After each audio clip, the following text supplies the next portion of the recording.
Hey everybody, welcome back to the Frugal Filmmaker Q&A. That's the show where you send me a filmmaking question and I try to answer it. But remember, it's just my opinion. If you'd like your question read on the show, please send me an email to thefrugalfilmmaker@gmail.com. That's your best chance you have of getting your question read on the show. Or you can leave a comment below, or you can send me a message on Twitter @frugalfilmmaker. Now, as you may have noticed, this is the first Q&A show that I've done in October 2015, but it is not the first Monday of the month, which I would typically do Trivia Monday. But as a result of a production delay, I was not able to get my Q&A show done on the first Monday of the month this month, and as a result, there will be no Trivia Monday. But have no fear, Trivia Monday will return next month. My video last week was all about my top 5 camera rig parts, such as this mini ball head, and if you're interested in DIY camera rigs, whether it's one of mine or one of yours or someone else's, you might be interested in this list, which would greatly help you and give you all kinds of options for your 1/4 20-inch mounting thread. My first question comes from the comments on that video from Eric Barnhill, who asks, what was the deal on the reverse image?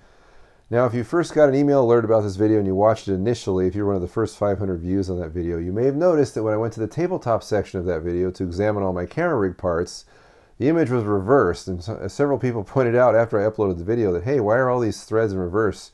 You're turning things to the left and it's tightening, and the right they're loosening, and things like that. People figured out there's a mirror image going on there. And what I had done is when I had shot the video, it was the first time I had shot a video this way since I've been here.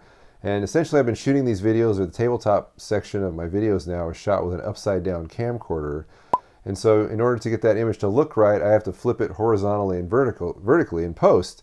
Well, I did flip it vertically so that it looked normal, at least it looked like what I thought I had saw when I had shot it, but I forgot to flip it horizontally, so everything was a mirror image, and that's why people saw me doing everything in reverse. So several of you pointed that out to me, and so thank you very much. I appreciate that. Sometimes things like that slip past me, especially when I'm on a deadline and trying to get things done on time and everything else is going on. So appreciate that, but it's fixed now. So if you saw the video originally, you're the only one to catch that, but now it looks completely normal. Our next question comes from email from Bill Moore, who says, I just saw your last few videos and was wondering how you organize your projects. I know you have your split archive, but when you start a project, what folders do you create to keep things organized? What is the method to your madness, Scott? Well, I guess it all depends on the video that I'm producing. If I'm producing a YouTube video, which is just a basic instructional or tutorial or what have you, Q&A video, usually I'll have an audio and a video folder. All my raw footage goes into the video folder. All of my double system sound goes into the audio folder. And then I just drag everything onto the timeline from there. I usually don't have any other folders. If I have stills or little lower thirds that I've created, they will just be in the project folder itself. I won't have a special folder for them because usually there isn't that much information to organize. However, if I'm doing a short film, it definitely gets more complicated because not only do I have the audio and video folder, but I also have maybe stills or effects folders or sound effects that I've created for the short. Collection Day was probably my most complicated project, and it had a lot of folders. That thing took up like 200 gigabytes total, and so I had to try to be organized there, but even then I wasn't completely successful, and I was constantly looking for things, and that's not a good way to do things. I'm not very organized when it comes to project folders, and I'm sure there's someone out there watching this video that probably has a much more streamlined way of doing this. So if you have a basic folder structure that helps you in all your projects and you would like to share it, please leave a link to a way to download it and share it with everyone. I think that would be awesome. Next up is Emery Sly, who says, I'd like to ask your advice in going from HD to 4K. Should we do it? Is it inevitable? I think there are some definite pros and cons. The pros, I think, are very valid, which is, hey, if you need that extra space to crop, and if you're going to output in HD, shooting in 4K is an awesome option. Caleb Pike over at DSLR Video Shooter had a video about how to shoot your scene and then, cut in post with a digital zoom, basically, and how it can look completely clean. That is a very valid reason to shoot in 4K, in my opinion, especially if you're doing some kind of tutorial videos or instructional videos where you've got items in your hand that you're holding or on the table or whatever, and you can cut right into that stuff without using a second camera. That is super easy, and you can already do that in any editor right now, but if you're shooting in 4K and outputting to HD, you won't lose any resolution, and Caleb explains how to do that in an excellent video that he made. One good thing about all this 4K hardware coming out is that it will drive the price down of all the HD hardware, because all those cameras that don't have 4K may be considered less valuable, and so their prices will get cheaper, which means we'll all be able to snap up a new HD camera that is really, really good for not much money. All right, next up we have Christian Kaczynski, who says, do you have any DIY fails? When they do fail, what do you do with all those extra parts and pieces that now have holes drilled in them? Well, I have a lot of DIY fails, of course. Probably the biggest ones were a redesign of the Frugal floater, which is the DIY Steadicam that I made in the past. It was a Steadicam Merlin. It's one of my most popular videos, and I've always wanted to redesign it and make it better. People have asked for like a glide cam version, or I mean just a better version. It was just okay. And every time I tried to redesign that thing, I could not get it to work right. I tried to design it out of different materials like flash brackets, and I could just not get it to balance. It was just a humongous headache.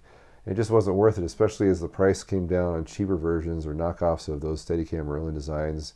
It wasn't even worth my time to spend $40 or $50 on a DIY version. But that was one I just couldn't get to work. No matter what I did, it couldn't work. And I tried several different times to rework it, and it wouldn't work, so I gave up. Another example was the Frugal crane. I tried to make a Frugal crane 3, or I did make a Frugal crane 3 that I used on my short film Invader for the one crane shot in that movie. And after saying that, several people said, hey, where's the Frugal crane 3? Use it in your movie. Why aren't you sharing it with us? Well, the reason was because essentially it was a DIY fail.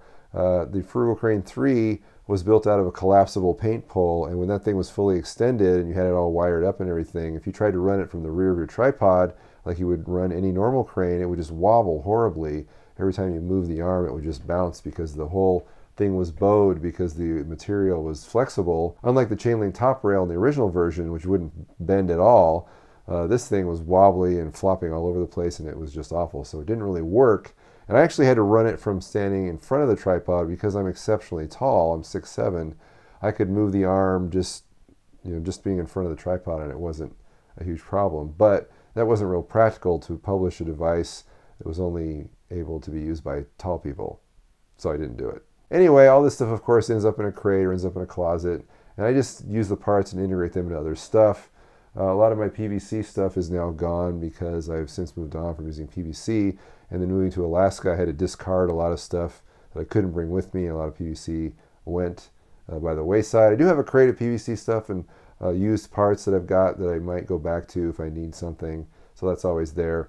I'm actually really excited about a project that I'm working on now that's been the end result of other failed attempts to rework the Frugal stabilizer. If you recall, the Frugal stabilizer 2 morphed into the Frugal cage, which is very useful, and I use it for that, but it's not really a good stabilizer anymore. I'm working on now the third version of this, which is, I think is pretty cool because not only does it imitate the first version of the Frugal stabilizer, the one that was built out of PVC, that basic shape, but it also can change shapes rather rapidly in something new that I've accidentally came up with, which I think has worked out rather well, and turn into a shoulder rig. So I'm excited about being able to share that with you, but while I was working on that, I actually had a big DIY fail because it uses a lot of threaded parts with flash brackets, and the threads were wearing out because I was using them so much to do the quick change thing.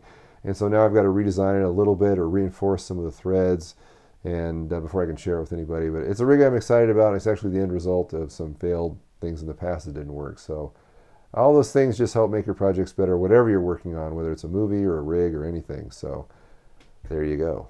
Finally, we've got a blast from the past, a comment on an old video from J. Smitty Fitness, who commented on the work light hacking video, who says, my question is, I have a basement gym that I'm trying to film in, and I'm always getting glare off the lights. How would you go about lighting an unfinished basement to avoid shadows and glare from the exposed bulbs? Now, J. Smitty's talking about one of those old work lights you find in a hardware store, the tungsten work lights with a really powerful, like 500-watt bulb, but they're really, really hot. And in my work light hacking video, I actually took out the glass screen, and in another video replaced it with just a mesh screen so that heat could escape. But when you're lighting with something like that, those are really powerful lights. They're really bright. They just spray light all over the place. And the best solution in the past has always been to bounce that light off of something instead of shining it directly on the subject, whatever it was. But Jay Smitty's got a basement with what looks like a lot of white insulation in it. So he's lighting with these lights, and they're causing all this glare because they're bouncing off all this white surfaces that are in the shot. So that can be detrimental to a clean video because now you've got all these hot spots all over the place. This can be really tricky because if you look at a wide shot, which you kind of need for a fitness video, in any other situation like in a professional setting, whether it's like a TV studio or a movie wide shot, for example, I mean, they've got a lot of lights on that studio. You know, if you just look at where the lights are pooling or where they're hitting, there's a lot of lights going on because they've got a grid up above they're hanging all these lights on, or they've got a lot of gaffers running around putting lights on stands. Not always a solution for someone that doesn't have a lot of money or a big crew.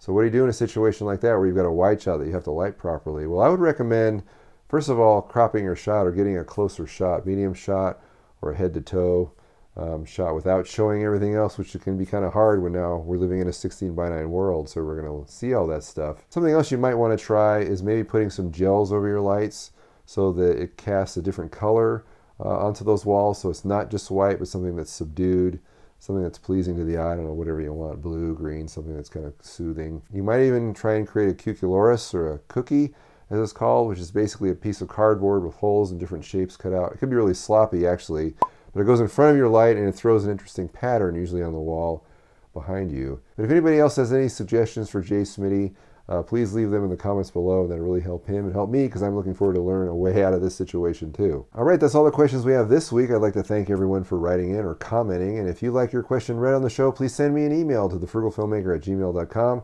That's your best chance, if you have, of getting your question read on the show. Or you can comment below, or you can send me a message on Twitter @FrugalFilmmaker. Now, I should have another video coming up this Thursday and another Q&A on Monday, so stay tuned for that, and we'll see you then.